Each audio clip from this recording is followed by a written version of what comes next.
హరే కృష్ణ. హరే కృష్ణ అందరికి. సో ఈరోజు ఈశోపనిషత్ ప్రభుజీ ప్రణామాలు. హరే కృష్ణ. ఈ క్లాస్ కి మీ అందరికీ కూడా స్వాగతం. హరే కృష్ణ. ఓం అజ్ఞానతిమిరాంధస్య జ్ఞానాంజనశలాకయా చక్షుర్మిలితం యేన తస్మై శ్రీ గురవే నమః. श्रीचैतन्यमनोभीष्टं स्थापितं येन भूतले स्वयं रूपः कदा मह्यं ददाति स्वपदान्तिकम्। वन्देऽहं श्रीगुरु श्रीयुतपदकमलं श्रीगुरून् वैष्णवांश श्रीरूपं साग्रजातं सहगण रघुनाथान्वितं तं सजीवं साद्वैतं सावधूतं परिजनसहितं कृष्ण चैतन्यदेवं श्रीराधा कृष्णपादान् सहगण ललिता श्री विशाखान्वितांश। नमो ओं विष्णुपादाय कृष्णप्रेष्ठाय भूतले श्रीमते भक्तिवेदांत स्वामिनिति नामिने।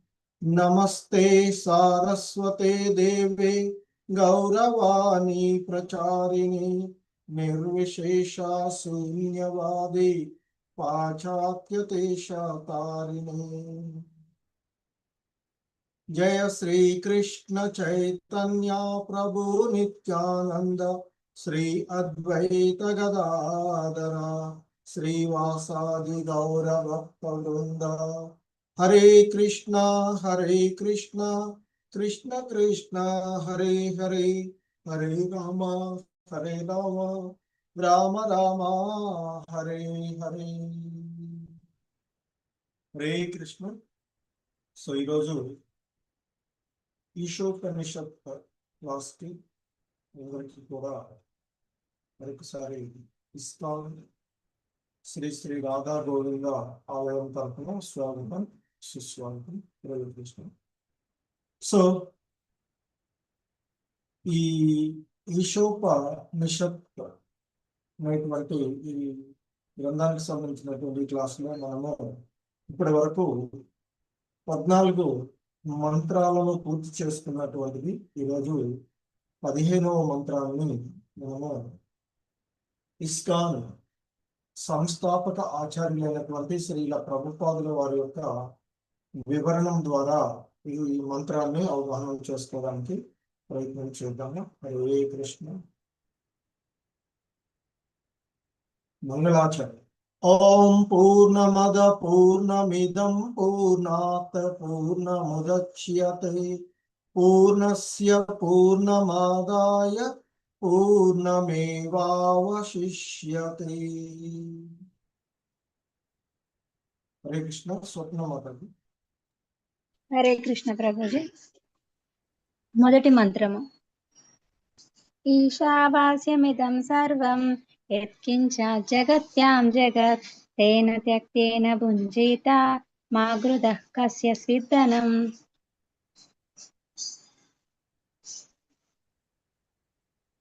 రెండవ మంత్రము.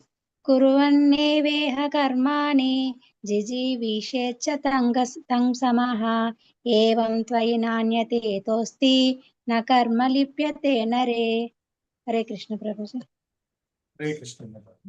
పరమ పావని మాట్లాడి చైతన్య. హరే కృష్ణ ప్రభు. మూడవ మంత్రం. అసూర్య నామ తే లోక అందేన తామసావృతః తాంస్తే ప్రేత్యభిగచ్చంతి ఏకే చాత ఆత్మనో జనః.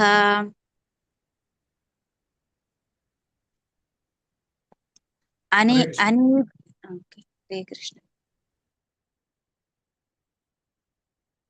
మాత చదవండి.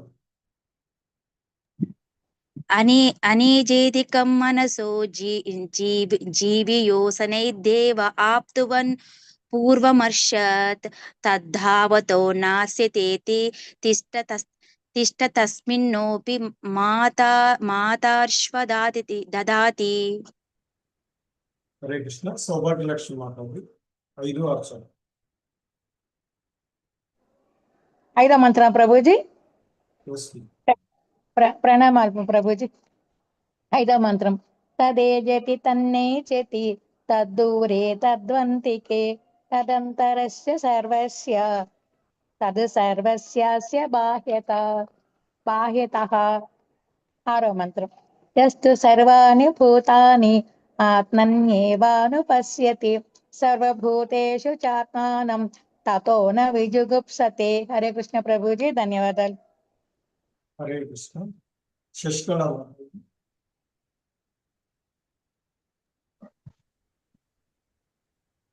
హరే కృష్ణ ప్రభు. 7వ మంత్రం.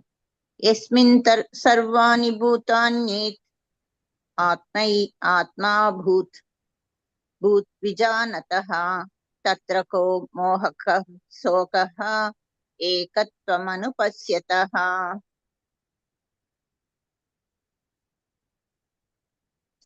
ఇది చదవమంటారా ప్రభుజీ? మాట్లాడు. 8వ మంత్రం. సపర్యగాచ్ క్రమకాయ మ్రవణం అస్నాం విరం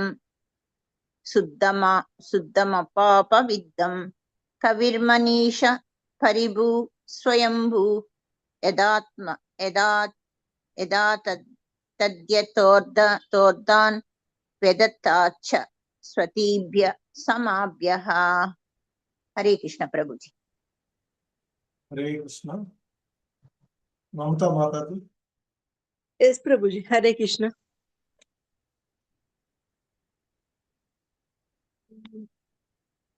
అందం తమః ప్రవిశంతి ఏ విద్యముపాసతే తతో భూయా ఇవతే తమోజ విద్యాయాం రతాః. అన్యదేవాహుర్విద్యయా న్యదాహురవిద్యయా ఇది శుశ్రుమధీరాణం ఏనస్తద్విచక్షిరే. నెక్స్ట్.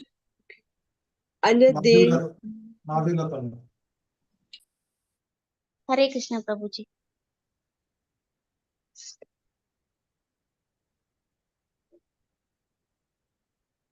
విద్యాంచ యస్తద్వేదో భయగం సహ అవిద్యయా మృత్యుం తీర్త్వా విద్యాయామృతమశ్నుతే.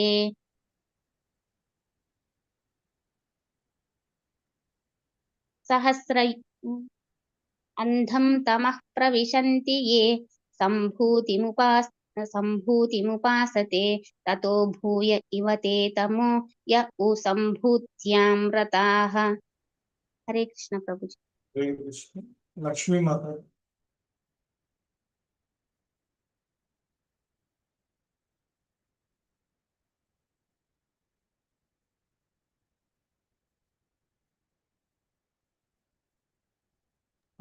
ఛాయాదేవి మాతాజీ. హరే కృష్ణ. ఛాయాదేవి ప్రభుజీ. మాతాజీ. అన్యదేవాహుః సంభవాద్ అన్యదాహు రసంభవాత్ ఇతి శుశ్రుమధీరాణం ఏన సద్విచ చక్షిరే. హరే కృష్ణ ప్రభుజీ. చదవండి. సంభూతిం చ వినాశం చ యస్తద్వేదో భయం సహ వినాశేన మృత్యుం తీర్త్వా స్వంభూత్యామృతమశ్నుతే. హరే కృష్ణ ప్రభుజీ. హరే కృష్ణ. సో ఈ విధంగా ఈ ఉపనిషత్తులోని 14 మంత్రాలను మనము పూర్వపు క్లాసులలో పూర్తి చేసుకున్నటువంటిది. సో ఈరోజు 15వ మంత్రంలో చూద్దాం. హరే కృష్ణ. Please repeat. హిరణ్మయేన పాత్రేణ హిరణ్మయేన హిరణ్మయేన పాత్రేణ హిరణ్మయేన పాత్రేణ हिरण्मयेन पात्रेण हिरण्मयेन पात्रेण सत्यस्यापि हितं मुखम् सत्यस्यापि हितं मुखम् सत्यस्यापि हितं मुखम् सत्यस्यापि हितं मुखम् सत्यस्यापि हितं मुखम् सत्यस्यापि हितं मुखम् तत् त्वं पूषन्न पौरुणो तत् त्वं पूषन्न वृणु तत् त्वं पूषन्न पावृणु तत् त्वं पूषन्न पावृणु దీర్ఘం ఉండాలి బాకి హరే కృష్ణ తత్ త్వం పూషన్న పావృణు तत् त्वं पूषन्न पौरुणो తత్ త్వం పూషన్న పావృణు तत् त्वं पूषन्न पावृणो సత్యధర్మాయ దృష్టయే सत्यधर्माय సత్యధర్మాయ దృష్టయే సత్యధర్మాయ దృష్టయే సత్యధర్మాయ దృష్టయే సత్యధర్మాయ దృష్టయే హిరణ్మయేన పాత్రేణ సత్యస్యాపి హితం ముఖం हिरण्मयेन पात्रेण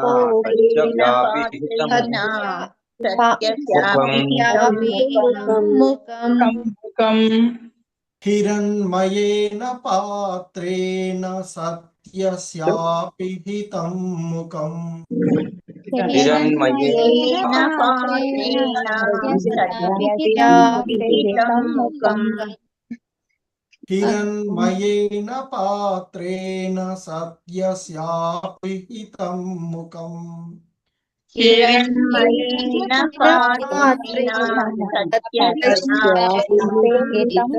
ముఖం తత్ త్వం పూషన్న పావృణ్ సత్యధర్మాయ దృష్టయే तत् పూషన్న పావృణు సత్యధర్మాయ దృష్టయే తత్ త్వం పూషన్న పావృణు సత్యధర్మాయ దృష్టయే తత్వం పూషన్న పావృణు సత్యధర్మాయ దృష్టయే హరే కృష్ణ మొత్తం మంత్రం చూద్దాం హిరణ్మయేన పాత్రేణ సత్యస్యాపి హితం ముఖం తత్ త్వం పూషన్న పావృణు సత్యధర్మాయ దృష్టయే హిరణ్మయేన పాత్రేణ సత్యస్యాపిహితం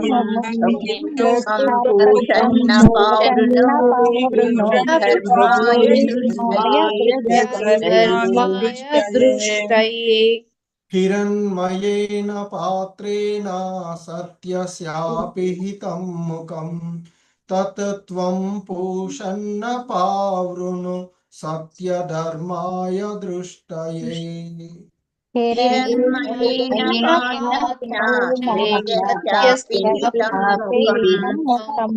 తత్వం పూషన్న పావృణు ధర్మాయ దృష్టయే హరే కృష్ణ స్వప్నమాత హరే కృష్ణ ప్రభుజీ హిరణ్మయేన పాత్రేణ సత్యస్యాపి హితం ముఖం తత్ త్వం పూషన్న పావృణు సత్యధర్మాయ దృష్టయే హరే కృష్ణ ప్రభుజీ హరే కృష్ణ ఛాయాదేవి మాత ఛాయాదేవి మాతాజీ హరే కృష్ణ हरे कृष्ण माताजी हिरण्मयेन पात्रेण सत्यस्यापि हितं मुखं तत्त्वं पूषन्न पावृणु सत्यधर्माय दृष्टये। हरे कृष्ण प्रभु। सौभाग्यलक्ष्मी माताजी हरे कृष्ण। हरे कृष्ण माताजी, हरे कृष्ण प्रभु जी। हिरण्मयेन पात्रेण सत्यस्यापि हितं मुखं तत्त्वं पोषन्न पावृणु सत्यधर्माय दृष्टये। हरे कृष्ण प्रभु जी, धन्यवाद। माधवी लता माताजी हरे कृष्ण। हरे कृष्ण माताजी। हिरण्मयेन पात्रेण सत्यस्यापि हितं मुखं तत्त्वं पूषन्न पावृणु सत्यधर्माय दृष्टये। हरे कृष्ण माताजी। शशिकला माताजी हरे कृष्ण। हरे कृष्ण प्रभु जी। हरे कृष्ण माता जी। हिरण्मयेन पात्रेण सत्यस्यापि हितं मुखं तत्त्वं पूषन्न पावृणु सत्यधर्माय दृष्टये। लक्ष्मी वेंकट माताजी हरे कृष्ण।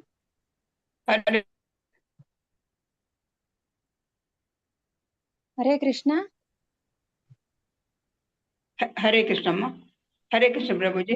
हिरण्यमयेन पात्रेण सत्यस्यापहितं मुखं तत्त्वं पूषन्न पावृणु सत्यधर्माय दृष्टये। हरे कृष्ण। ममता माताजी हरे कृष्ण। हरे कृष्ण माताजी। हिरण्मयेन पात्रेण सत्यस्यापि हितमुखं तत्त्वं पूषन्न पावृणु सत्यधर्माय दृष्टये। हरे कृष्ण प्रभुजी। हरे कृष्ण माताजी। హరే కృష్ణ. సో ఈ మంత్రం యొక్క భావము మరియు శ్రీల ప్రభుపాదుల వారి యొక్క వివరణ చూద్దాము. హరే కృష్ణ.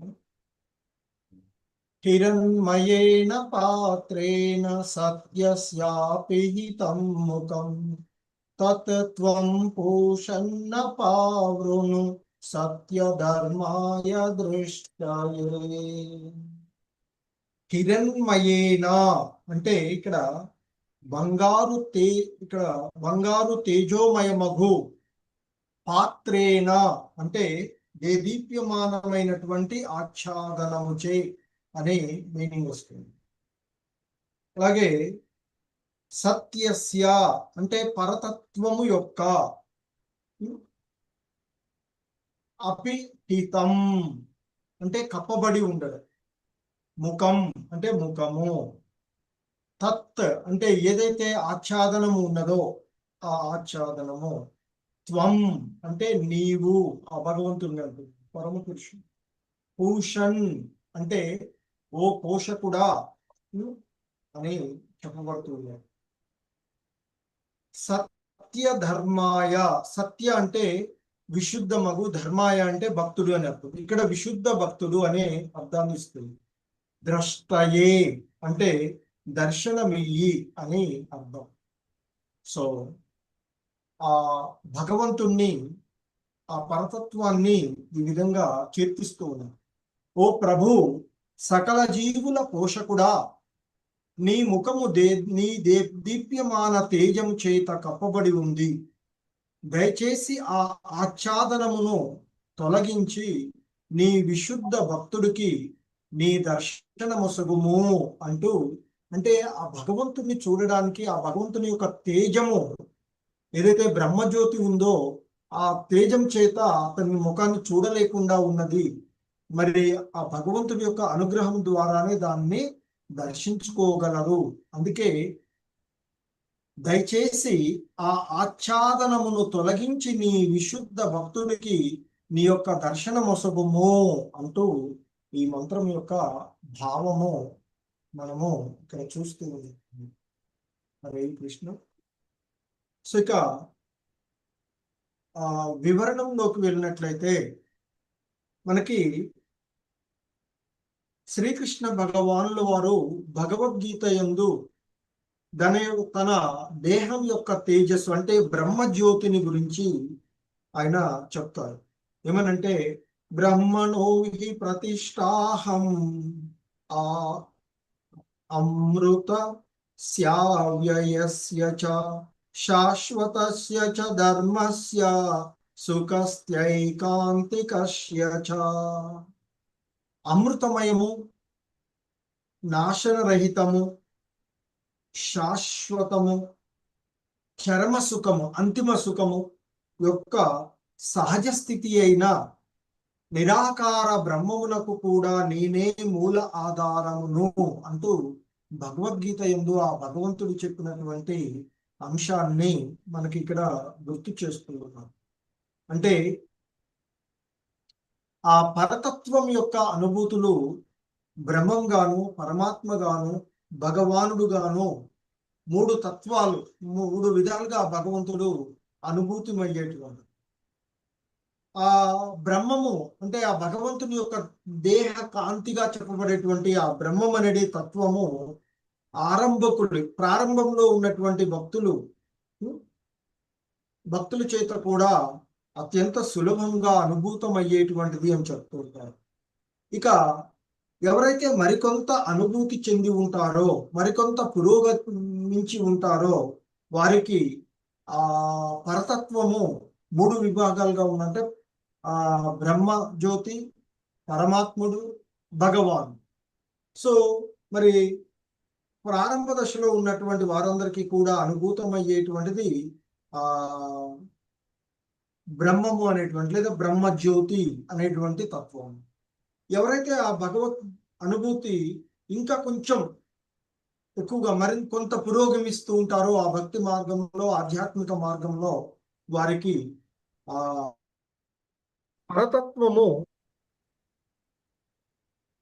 పరమాత్మ యొక్క తత్వం అంటే ఆ బ్రహ్మజ్యోతి తదుపరి ఆ పరమాత్మ యొక్క తత్వం కూడా వాళ్ళు అనుభూతం చేసుకోగలరు అనేటువంటిది ఇక్కడ చెప్పబడుతున్నటువంటిది. ఇక ఇంకా పురోభివృద్ధి చెంది ఉన్నట్లయితే అలా ఇంకా పురోభివృద్ధి చెందినటువంటి వారికి ఆ భగవంతుని యొక్క చరమ అనుభూతి అయినటువంటి ఆ భగవతత్వము అనుభూతం అవుతుంది అని చెప్తారు. ఎందుకంటే మరి భగవద్గీతలో మనకి చెప్పబడినటువంటి మత్త పరతర నాణ్యత ధనంజయ అంటూ చెప్తారు. అంటే నాకు మించిన మరొక సత్యము లేదు అంటూ భగవద్గీత 7వ అధ్యాయంలోని 7వ శ్లోకంలో చెప్పబడినటువంటి అంటే శ్రీకృష్ణ భగవానుడే బ్రహ్మజ్యోతికి సర్వవ్యాపకమైనటువంటి ఆ పరమాత్మకు మూలమై ఉన్నటువంటి. అందుకే మనకి భగవద్గీతలోని 10వ అధ్యాయంలో కూడా శ్రీకృష్ణ భగవానుడు వారు చెప్తుంటారు, అథవా బహునైతేన కిం జ్ఞాతేన తవార్జున ఇష్టభ్యాహమిదం కృత్స్నన మేకాంశేన స్థితో జగత్. కానీ ఓ అర్జున, ఎందుకంటే అర్జునుడు ఆ భగవంతుని యొక్క విభూతులను గురించి అడిగినప్పుడు అవన్నీ చెప్పిన తర్వాత చివరికి అంటాడు ఆయన, అథవా బహునైతేన కిం జ్ఞాతేన తవార్జున విష్టభ్యాహమిదం కృత్స్ననం మేకాంశేన స్థితో జగత్. కానీ ఓ అర్జున, ఈ సవిస్తారమైనటువంటి జ్ఞానంతో అవసరం ఏమిటి? కేవలము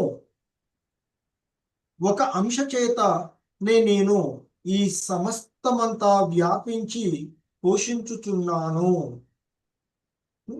అంటే ఆ విధంగా ఆ భగవంతుని యొక్క వ్యాపకమైనటువంటి ఆ పరమాత్ముడుగా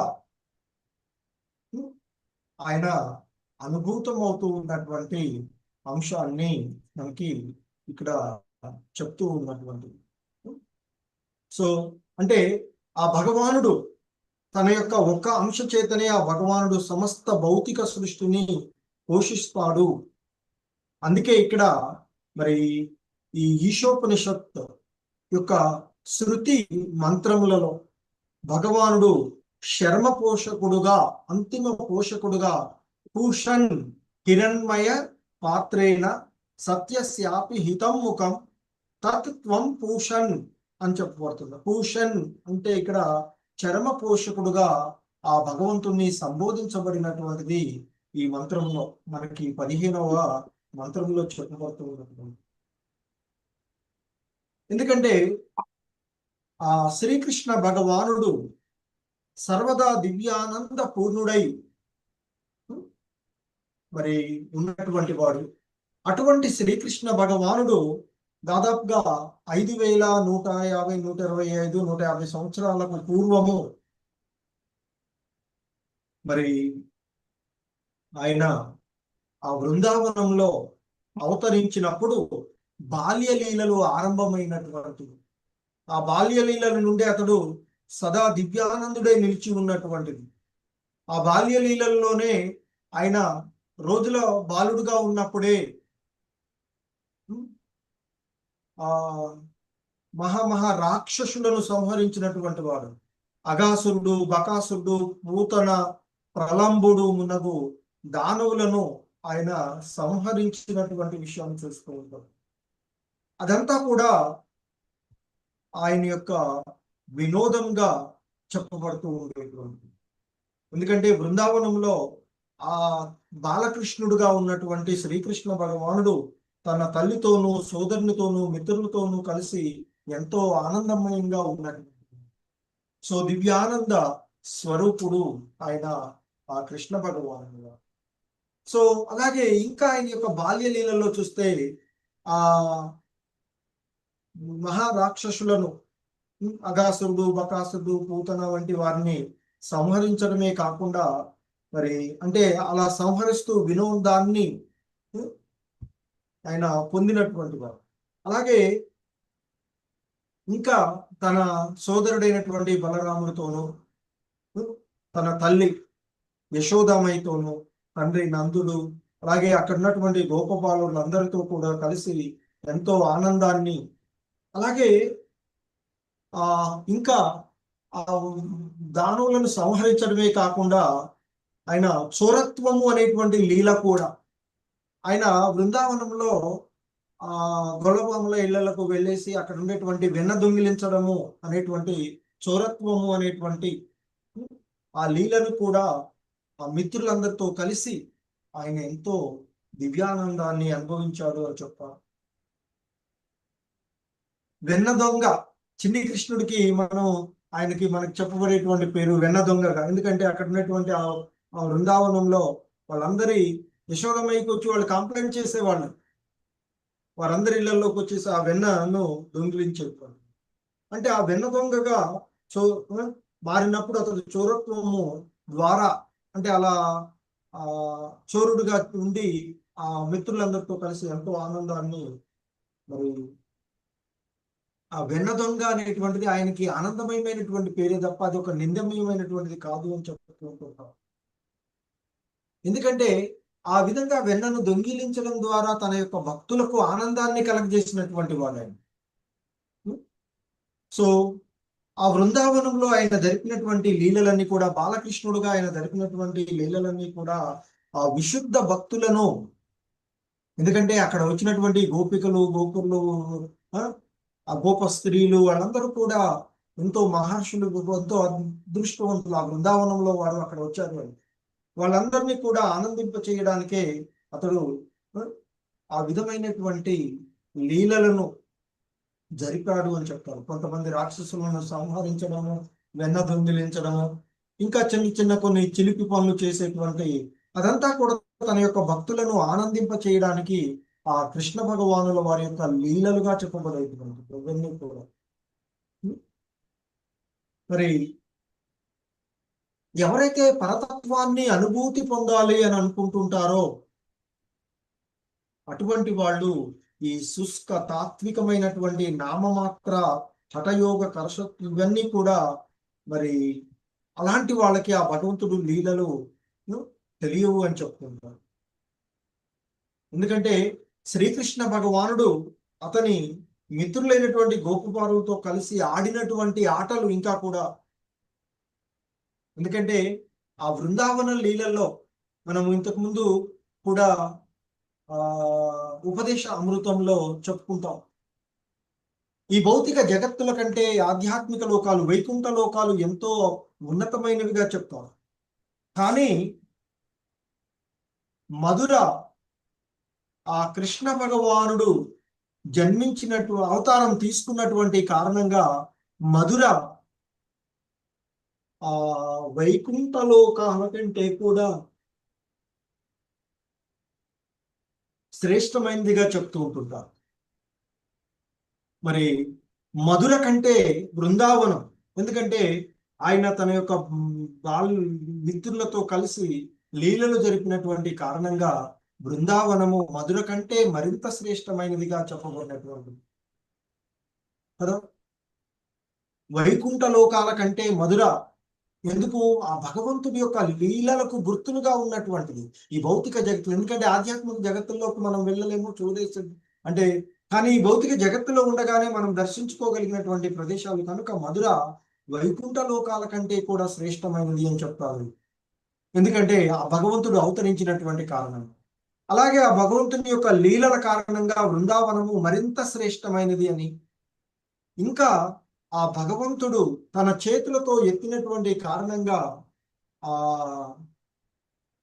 గోవర్ధన పర్వతం మరింత శ్రేష్టమైనది అని, మరి ఆ భగవంతుని ప్రేమామృతము పొంగి పొరలినటువంటి రాధారాణితో ఆయన కలిసి జరిపినటువంటి మెట్టు. ఎందుకంటే ఆ బృందావనంలో ముఖ్యంగా ఆ గోవర్ధన పర్వత ప్రాంతంలో ఇంకా రాధారాణి అంటే ఆయనకి ఎంతో ఇది.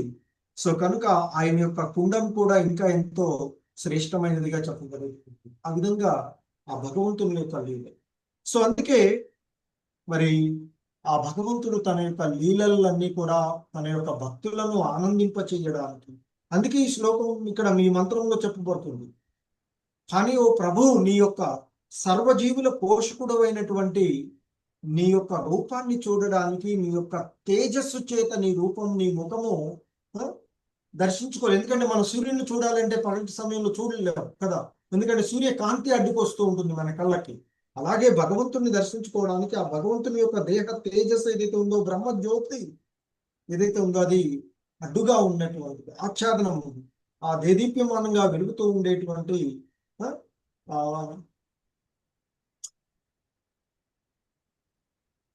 బ్రహ్మ తేజం చేత ఆయన కప్పబడి ఉన్నాడు.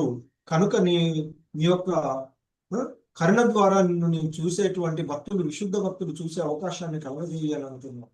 అలాగే మనకి ఆ గోపబాలులతో జరిపినటువంటి లీలలను మనకి భాగవతంలో ఈ విధంగా చెప్పబడుతుంది. జ్ఞానులచే నిరాకార ఆనందమయ బ్రహ్మంగా అనుభూతమైన వాడు దాస్య భావనలో ఉన్నటువంటి భక్తులచే దేవదేవునిగా అర్చించబడేవాడు, లౌకికుల చేత సాధారణ మానవునిగా పరిగణింపబడేవాడు అయిన భగవానుడు పుణ్య రాశులు పోగుపడిన తదనంతరము తమ స్థానమును బడిసినటువంటి గోపబాలులతో క్రీడించాడు అంటూ చెప్తారు. అంటే ఇక్కడ ఆ దేవదేవుని గురించి చెప్తూ ఉన్నటువంటి జ్ఞానులేమో జ్ఞాన యోగాల ద్వారా, జ్ఞానం ద్వారా నిరాకార బ్రహ్మ ఆనందాన్ని పొందేటువంటి అనుభూతం అయ్యేటువంటి వారు. అలాగే దాస్యంలో అంటే భక్తి భావనలో ఉన్నటువంటి వారికి దేవదేవుడుగా అంటే భగవంతుడిగా అర్చింపబడేటువంటి వాడు. ఈ సాధారణమైనటువంటి లౌకిక జనులకు సాధారణ తనలాంటి మానవుడుగానే, ఎందుకంటే ద్వాపర యుగంలో శ్రీకృష్ణ భగవానుడు అవతారం తీసుకున్నప్పుడు చాలా మంది మూర్ఖులు ఆయన్ని సాధారణమైనటువంటి మానవుడుగానే చూసినటువంటి వారు. సో అలా ఈ లౌకికులు సాధారణమైనటువంటి మానవుడిగా పరిగణించబడేటువంటి వాడు అయినటువంటి భగవానుడు పుణ్య రాశులు పోగుపడినప్పుడు, అంటే మనం చేసినటువంటి పుణ్య కర్మల ఫలంగా ఎన్నెన్నో జన్మలలో చేసుకున్నటువంటి ఏదో కొద్ది పుణ్యాల కారణంగా ఆ పుణ్యాలన్నీ కూడా పోగుపడి ఉన్నప్పుడు అటువంటి వారు ఆ భగవంతుడిని దర్శించుకోగలరు. ఆ భగవంతుడితోనే నేరుగా క్రీడలు జరిపినటువంటి గోపబాలులు అటువంటి వారే. అంటే వారు ఎన్నెన్నో జన్మల్లో చేసుకున్నటువంటి పుణ్య ఫలంగా వారికి ఆ అవకాశం లభించింది అంటూ చెప్తూ ఉన్నటువంటి ఆ విధంగా భగవానుడు శాంతరసము, దాస్యరసము, సఖ్యరసము, వాత్సల్య రసము, మధుర రసము అనే వివిధ రసభావనలు ఆధ్యాత్మిక సహచరులతో సదా దివ్య కార్యానురక్తుడై ఉంటారు అని చెప్తారు. ఎందుకంటే భగవంతుడికి మనం చేసేటువంటి భక్తులు వివిధ రకాలుగా ఉండేటువంటి ఆ రసం వివిధ రకాలుగా, అందులో శాంతరసం గాను, దాస్య రసము, సఖ్య రసము, వాత్సల్య రసము, మధుర రసము. మధుర రసం అనేది ఆ గోపికలు వీళ్ళు అంటే ఆ రాధామాతవి చూసారు. మరి శ్రీకృష్ణ భగవానుడు ఆ బృందావనమును వీడడని చెప్పబడింది. మరి కానీ సృష్టి కలాపాలను అతడు ఎట్లు నెరవేరుస్తారు అంటూ ఎవరైనా ప్రశ్నించవచ్చు అని చెప్తున్నారు. కానీ భగవానుడు తన అంశ చేతని, అదే భగవద్గీతలో మనకి ఆ 10వ అధ్యాయంలో చెప్పబడినట్లుగా తన యొక్క అంశ చేత అంటే ఆ పరమాత్ముడు ద్వారా సమస్త భౌతిక సృష్టిని ఆయన ఆవరించి ఉన్నాడు అనేటువంటిది మనకి చెప్పబడుతూ ఉంటుంది. ఎందుకంటే భౌతిక జగత్తు యొక్క సృష్టి, పోషణ, వినాశనం అన్నీ కూడా నేరుగా ఆ భగవంతునికి ఎటువంటి సంబంధం లేకున్నటువంటి అవన్నీ కూడా తన యొక్క అంశ అయినటువంటి పరమాత్ముడి ద్వారానే నెరవేర్చబడేటువంటి. మరి ప్రతి జీవుడు కూడా భగవంతుని యొక్క అంశ ఆత్మలుగానే ఉన్నటువంటివి. మరి ఆ జీవులన్నింటినీ కూడా నియంత్రించేటువంటి వాడు ప్రధానాత్మ, అతడే పరమాత్ముడు. సో మరి భగవద్ అనుభూతికి గొప్ప మరి ఇది ఆ ఆత్మానుభూతిని పొందడం అనేటువంటిది గొప్ప విజ్ఞాన శాస్త్రంగా చెప్తుంటారు. మరి ఈ నిరాకారవాదులేమో బ్రహ్మజ్యోతి యొక్క ఆ దేదీప్యమైనటువంటి కాంతి చేత భ్రమ చెంది ఉంటారు అని చెప్తారు. కానీ ఎవడైనా ఆ పరతత్వమును పూర్ణంగా చూడగోరితే మరి ఆ 24 తత్వములను దేదీప్యమానమైనటువంటి తేజమును దాటవలసి ఉంటుంది అని చెప్తూ ఉంటుంటారు. ఆ దేదీప్యమానమైనటువంటి ఆచ్ఛాదనం ఇక్కడ ఈ మంత్రంలో హిరణ్మయ పాత్ర అంటూ చెప్పబడినట్టు. సో అందుకే ఆ హిరణ్మయ పాత్రేనా అంటూ చెప్పబడినటువంటి అంటే ఆ దేదీప్యమానమైనటువంటి ఆచ్ఛాదనం, బంగారుమయమైనటువంటి బంగారు వర్ణంలో ప్రకాశించేటువంటి ఆ దేదీప్యమానమైనటువంటి ఆచ్ఛాదనమును తొలగించమని ఇక్కడ మనకి వేడుకుంటూ ఉన్నటువంటిది ఈ ఈశోపనిషత్తులో ఉన్నటువంటి మంత్రం ద్వారా.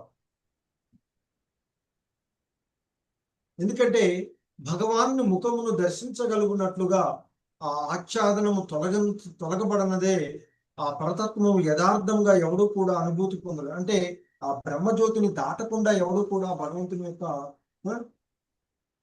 భగవంతుని ఆ ముఖమును దర్శించుకోలేదు అనేటువంటి చెప్తుంది. అలాగే ఆ దేవదేవుని యొక్క పరమాత్మ తత్వము మనకి 3 విష్ణు తత్వాలలో పురుష అవతారాలుగా చెప్పబడుతూ ఉండేటువంటి 3 విష్ణు తత్వాలలో మనకి అనుభూతమయ్యేటువంటి భగవద్గీతలో చెప్తూ ఉంటాం. 3 విష్ణువులు, మహావిష్ణువు, గర్భోదక శాయి విష్ణువు, క్షీరోదక శాయి విష్ణువు కదా. సో మరి ఆ దేవదేవుని పరమాత్మ తత్వము ఆ 3 విష్ణు తత్వాల్లో ఒకటిగా చెప్పబడుతుంది. ఈ 3 విష్ణు తత్వాలు కలిపి పురుషావతారాలుగా మనకి పిలువబడేటువంటి మరి ఈ విశ్వమునందు గల విష్ణు తత్వము క్షీరోదక శాయి విష్ణు అని తెలియబడుతూ ఉండేది. ఆ క్షీరోదక శాయి విష్ణు, బ్రహ్మ విష్ణు మహేశ్వరులుగా తెలియబడేటువంటి త్రిమూర్తులలోని విష్ణు రూపంగా చెప్తూ ఉంటుంటారు. ఆయనే ఎల్లరి జీవులలో ఉన్నటువంటి పరమాత్ముడు అని చెప్పబడేటువంటి. అలాగే ఈ క్షీరోదక సాయి విష్ణు సమస్తము వ్యాపించి ఉండేటువంటి ప్రతి జీవుడి యొక్క హృదయంలో పరమాత్ముడిగా ఉండేటువంటి. మరి ఇక ఆ పరమాత్ముడి యొక్క విశ్వంలో ఉండేటువంటి 2వ విష్ణు తత్వము గర్భోదక శాయి విష్ణువు. మరి ఆ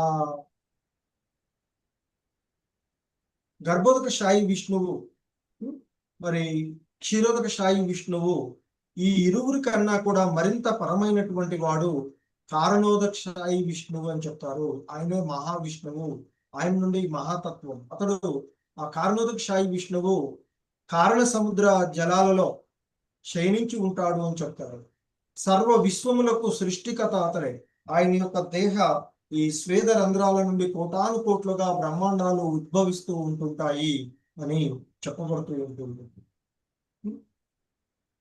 సో ఈ జగత్తు యొక్క 24 తత్వాలకు అతీతంగా వెడలి ఆ విష్ణు తత్వాలను తెలుసుకోమని మనకి ఇక్కడ చెప్పబడుతున్నటువంటి మరి జ్ఞాన సాధన నిరాకార బ్రహ్మజ్యోతి అనుభూతిని కలిగించడంలో మనిషికి తోడ్పడగా మరి శ్రీకృష్ణ భగవానుని దివ్య దేహ తేజం ఆ బ్రహ్మజ్యోతి అని చెప్తున్నారు.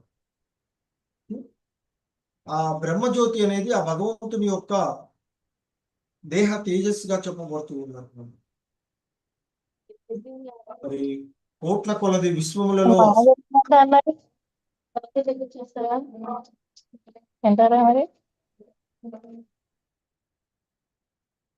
హరే కృష్ణ. కోట్ల కొలది విశ్వాలలో అసంఖ్యాకమైనటువంటి లోకాలు ఉండేటువంటి. ఎందుకంటే మనం ఇక్కడ చూస్తూ ఉన్నటువంటి లోకాలు, అనేక లోకాలు, 14 లోకాలు ఉన్నటువంటి ఈ బ్రహ్మాండము, చతుర్ముఖ బ్రహ్మ ఉన్నటువంటి బ్రహ్మాండం, ఇట్లాంటివి అనేక కోట్ల, ఇక్కడ అనేకమైనటువంటి కోటాను కోట్లుగా ఉండేవి. సో వాటిలో ప్రతి లోకం కూడా విరాట్ రచన దృష్ట్యా ఇతర లోకాల కంటే భిన్నమైనవిగా చెప్తూ ఉంటుంటారు. మరి ఈ లోకాలన్నీ కూడా బ్రహ్మజ్యోతిలో ఒక మూల ఇమిడి ఉన్నటువంటివి. ఎందుకంటే 1/4 వంతు మాత్రమే ఉండేటువంటివి ఈ లోకాలన్నీ కూడా కదా. సో మరి ఈ బ్రహ్మజ్యోతి దేవదేవుని యొక్క నిరాకార కాంతి వేయి ఉన్నదో అట్టి ఆది పురుషుడు గోవిందుడినే నేను భజింతును అంటూ బ్రహ్మ చెప్పినటువంటి బ్రహ్మ సమితిలో ఉన్నటువంటి దాన్ని కూడా చూసుకుంటాను. సో ఎందుకనే ఇక్కడ చెప్తూ ఉంటారు, భౌతిక ఆవరణకు ఆవల ఆధ్యాత్మిక జగత్తులో నిష్కలంకమగు అనంతమైన బ్రహ్మజ్యోతి ఉన్నది అని చెప్తారు.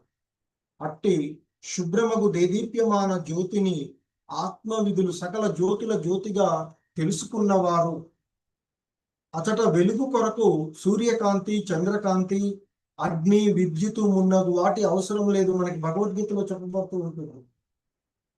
యథార్థానికి భౌతిక జగత్తులో గోచరించేటువంటి వెలుగు కేవలము ఆ పరమ ప్రకాశం యొక్క ప్రతిబింబమే అని చెప్తూ ఉంటుంటారు. ఎందుకంటే ఈ భౌతిక జగత్తులన్నీ కూడా ఆధ్యాత్మిక జగత్తు యొక్క ప్రతిబింబాలే ఇవన్నీ కూడా. మరి అట్టి బ్రహ్మమునందు వెనుకలలోను, ఉత్తర దక్షిణ తూర్పు పడమరలలోను, పైనుండి కిందకు అనగా ఆ బ్రహ్మ తేజమే భౌతిక ఆధ్యాత్మిక ఆకాశాలలో సర్వత్రా విస్తరించి ఉన్నది అని చెప్తూ ఉంటుంటారు. మరి శ్రీకృష్ణుడే ఆ బ్రహ్మజ్యోతికి మూలము అని తెలుసుకోవడమే పరిపూర్ణ జ్ఞానము అని చెప్తూ ఉంటున్నారు. మరి ఈ జ్ఞానాన్ని కృష్ణ సంబంధ విజ్ఞానమును చక్కగా వివరించేటువంటిదే మనకి శ్రీమద్ భాగవతము వంటి ఆ గ్రంథాల నుండి మనం తెలుసుకోవచ్చు అని చెప్తున్నారు. ఎందుకంటే మనిషి ఆ పరతత్వాన్ని అనుభూతిని అనుసరించి బ్రహ్మం గాను, పరమాత్ముడు గాను, లేదా భగవానుడు గాను వర్ణించబడేటువంటి వాళ్ళు వాళ్ళ యొక్క అనుభూతిని అనుసరించి, వాళ్ళ యొక్క స్థాయిని అనుసరించి. ముఖ్యంగా మనకి పరతత్వం యొక్క శక్తులను గురించి ఎరగని వాడు ఆ నిరాకార బ్రహ్మమును అనుభూతి పొందుతూ ఉంటుంటాడు అని చెప్తారు. అట్లాగే ఆ భగవంతుని యొక్క భౌతిక శక్తులను అనుభూతి మొనర్చుకొని ఆధ్యాత్మిక శక్తులను కొద్దిగా మాత్రమే ఎరుగగలిగినటువంటి వాడు పరమాత్మ అనుభూతిని పొందుతారు అని చెప్తారు. ఎందుకంటే పరమాత్మ అనుభూతి అయినా బ్రహ్మానుభూతి అయినా రెండు కూడా పాక్షికమైనవి. మరి కానీ మనకి ఈ మంత్రంలో చెప్పబడినట్లుగా హిరణ్మయ పాత్రను తొలగించిన పిమ్మటనే ఆ దేవదేవుడు అయినటువంటి శ్రీకృష్ణుడు సంపూర్ణంగా అనుభూతమనర్చబడతాడు. ఎందుకంటే మనకి భగవద్గీతలో కూడా చెప్తుంది, వాసుదేవ సర్వమితి అనే అనుభూతి అనేక జన్మల తదుపరి అనేక జన్మలలో చేసినటువంటి పుణ్యకర్మలు జ్ఞాన ప్రయోగాల ఫలితంగా చివరికి సర్వము వాసుదేవమయము అని తెలుసుకుంటారు అని చెప్తారు. అంటే వాసుదేవుడని తెలియబడేటువంటి శ్రీకృష్ణుడే బ్రహ్మము పరమాత్మ భగవానుడు అయి ఉన్నారు అనేటువంటిది మనం తెలుసుకోవలసినటువంటి. కాబట్టి శ్రీకృష్ణుడే భగవానుడు, బ్రహ్మము, పరమాత్ముడు, అవన్నీ కూడా ఆయన యొక్క వివిధ శాఖలుగా చెప్పబడుతుంది. ఎవరైతే నిరాకార బ్రహ్మమును ఆరాధిస్తూ ఉంటారో అటువంటి వాళ్ళు జ్ఞానులుగా చెప్పుకోబడుతూ ఉంటుంటారు. అలాగే ఆ హృదయస్థ పరమాత్మ వివిధ యోగ పద్ధతుల ద్వారా హృదయంలో ఆ పరమాత్మ తత్వాన్ని అర్చిస్తూ ఉంటారో అటువంటి వాళ్ళు యోగులు అని చెప్పబడుతుంటారు.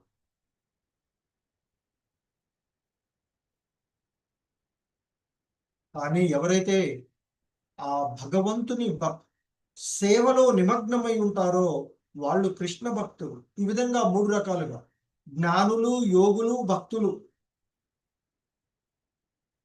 అనే 3 ఉండేటువంటి. అందులో నిరాకార బ్రహ్మమును అర్చించేవారు జ్ఞానులు కాగా పరమాత్మ తత్వమును అర్చించేవారు యోగులు. మరి ఇక భగవంతుణ్ణి భక్తియుత సేవలో ఆయన యొక్క లీలల గురించి తెలుసుకునేటువంటి వారు భక్తులుగా చెప్పగలుగుతారు. సో అది ఈ 3 రకాలైనటువంటి తాత్వికులకు మధ్య ఉండేటువంటి భేదాన్ని మనం చూడవచ్చు.